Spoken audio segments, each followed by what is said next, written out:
Just wanted to talk a little bit about this Ramcharger.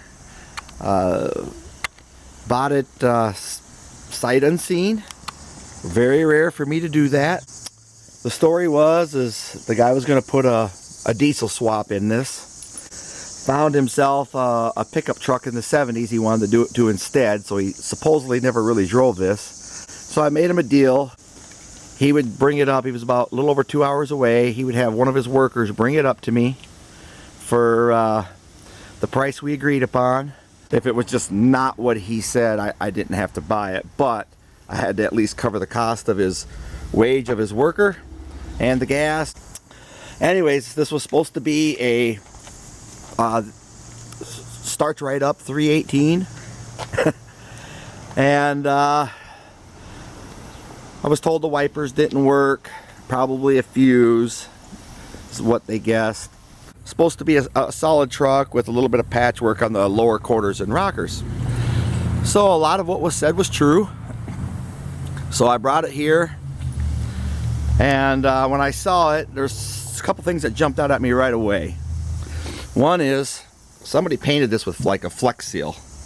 This is all textured, and it looks like somebody within 1 hour changed this thing from a dark charcoal gray to a white truck. So it's all full of Flex Seal all the way around it. You can just see where it's cracking and coming apart. Look at that. So that wasn't mentioned, but oh well. And the window that had a crack just above the passenger window, well, it's all splintered. I don't know if you're going to be able to see it with the reflection, but it looks like a baseball hit it here and just split it all up over there. The 318, when the guy got here, it was the middle of last winter. It was like 10 degrees out. It was cold, and his worker tried to start it up and get it off the trailer. Couldn't do it. I mean, he just absolutely couldn't get it to run. So I said, well, I'm pretty familiar with these. Let me try. So I was able to get it to run and back it off his trailer. And that was just the beginning of the fun. I decided I would take the truck, and I figured, well, I'll work with it. My wife came walking down the hill from where we live, and she's got her Ramcharger. You've seen this in many of my videos. And she come down, I want to ride with you back up the hill in it. So she sits inside of it while I'm trying to get this thing to run.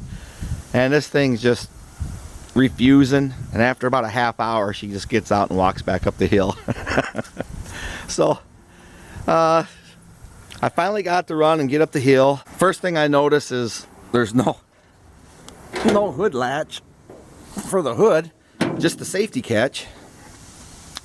So I'm like, all right, so I need one of those. So I got a hold of a guy that I know, a friend of mine, and he sent me one of these. So I got the hood pop and everything working all right on it. I figured out when I started looking underneath there was no ECU or brain box, no ballast resistor, and I thought, well, shoot, in order for this thing to run, somebody must have converted it to points. So it looked like somebody got in here, you know, it looked like an 11-year-old girl told her 7-year-old brother, I'll cut your hair when the parents aren't around, and just went to work snipping. And the more they snipped, the more choppy it looked, so they tried to straighten it out with, you know, and snip, snip, snip till the poor guy, you know, the 7-year-old brother's just hair's all butchered. And well, that's kind of what they did with the wiring on this. It was just cut and spliced, and I had no idea what was going on. Alright, so that was the fun of it. I figured out why it wouldn't run or idle. The points were basically shut, weren't opening, so I got it to open, got it to run and idle. It was boiling the battery over, way overcharging, so I thought the best thing for me to do was get some wiring. My dad had one, off of 85, so but he had cut off wiring that he needed, and he borrowed the front headlight wires. So I had to splice in my original 85 wiring headlights into this harness, but now it doesn't overcharge. It's running the whole system like it should be. Got the ballast resistor, got everything here going on Got the orange box on it, and a regular electronic distributor in it. So they're predicting a vortex winter storm. We're going to get high winds. We're going to get lots of snow. And I work about a half hour across some country roads. So I said, well, I'm going to take it. So I take it there, and on the way home, or I didn't get a chance to really go over this because of the winter. And on my way home, it's probably 11:30 at night, snowing everywhere, and just like calling the plows off type of stuff. And I go take off, going on the road, and all of a sudden it's just like it's in neutral, won't go. So I thought, oh no, something let loose in the transfer case or something. Pull off the side of the road, get out, and the snow underneath the truck is just caked with red transmission fluid, right? So here there's a holes down on the it's kind of funny, the holes down here that hooks the transmission line. The little pipe, they connected it, they didn't tighten it, so that blew off. So leaves me sitting, winter vortex. I got heat because the motor runs, so I'm starting it up occasionally and letting it idle and keeping myself warm. Call my wife. She goes out, sweeps off several inches of snow. I don't know, 8-10 inches of snow, however many it was, maybe 12 in the wind that late at night. And I said, I need some transmission fluid. So she finds the transmission fluid. This truck here doesn't have a choke on it. It's got an Edelbrock carburetor on it. It's been sitting for a few weeks, so gas is evaporated. The Edelbrocks don't hold their gas at all. They want to evaporate right out, so it wasn't a big deal. We weren't planning on putting this on the salt roads, but good thing about her is she can start a carbureted car. So she goes out here, pumps it, gets it going, gets it idling.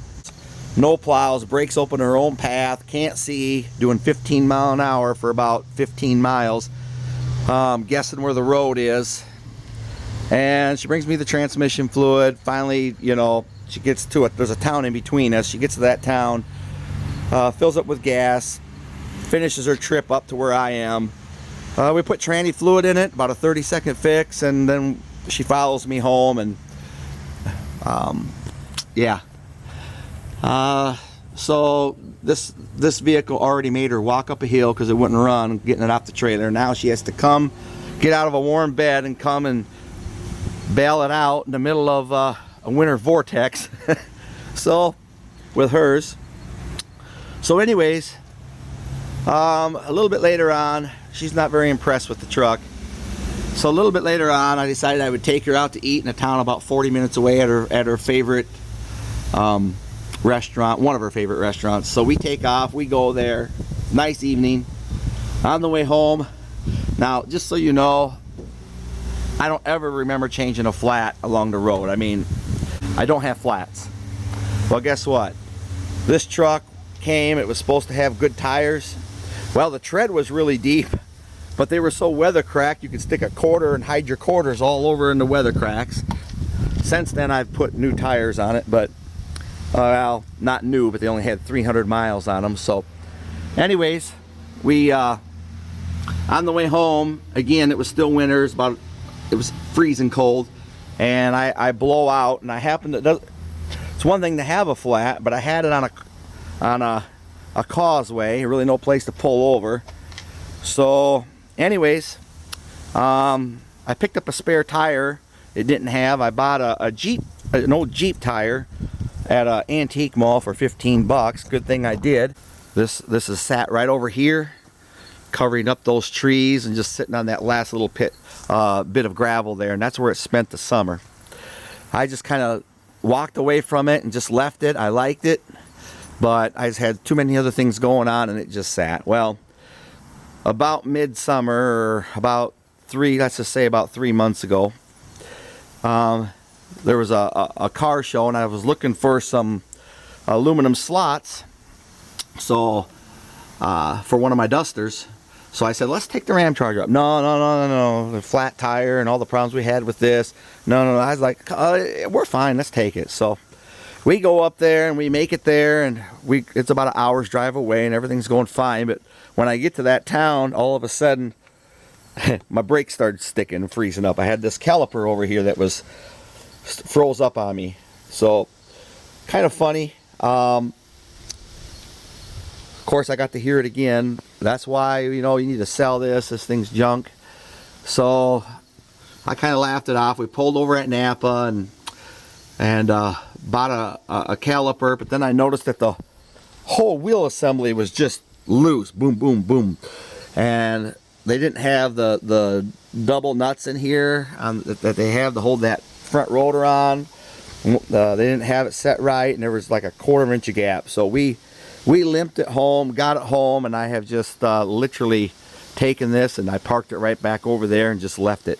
Okay, and it just sat there like you've seen in a lot of my videos.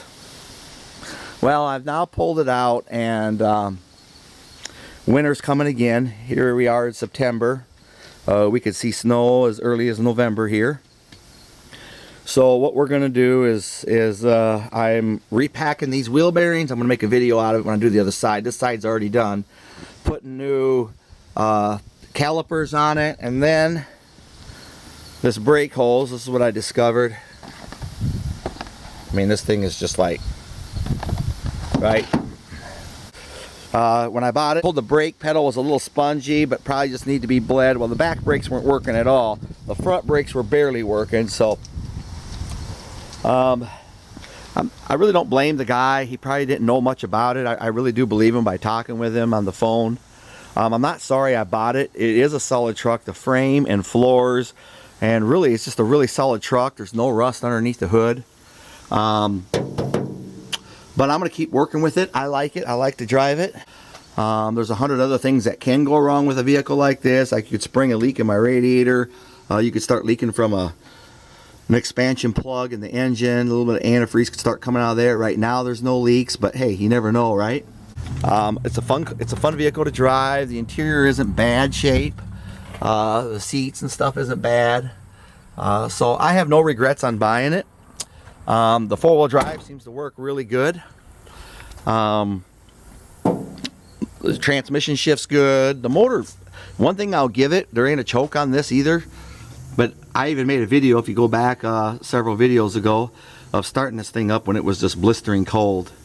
So, with no choke. I mean, last winter you could pump this thing 2 or 3 times, start it, literally just kind of butterfly the gas for the first 20 seconds, walk in the house and let it warm up. It would not die. So I'm going to put a new front window in it. Oh yeah, a cop pulled me over. He didn't like the cracked windshield and wrote me a warning for it. I've used it for nothing but storage, as you can see. So I'm going to continue on with this. Who knows what I might do to it. I might repaint it with some regular Rust-Oleum paint mixed with Flood Penetrol, and grind off this real quick, get rid of all that Flex Seal, and just see what happens. Oh, the wipers. It wasn't a fuse. Every bushing, and I looked in there, and all my wiper linkage was just laying in the bottom. Every bushing was out, so I took this off, replaced some bushings in there. So, and I'm just trying to get it a little bit more prepared for this coming winter, and just see what kind of fun we can have with it. Get lots of snow, and we can go out and play around, and I can get to working back, and we'll see if this old dude here can change my wife's mind, and maybe in the end she'll end up loving it. Maybe she'll have to drive it herself.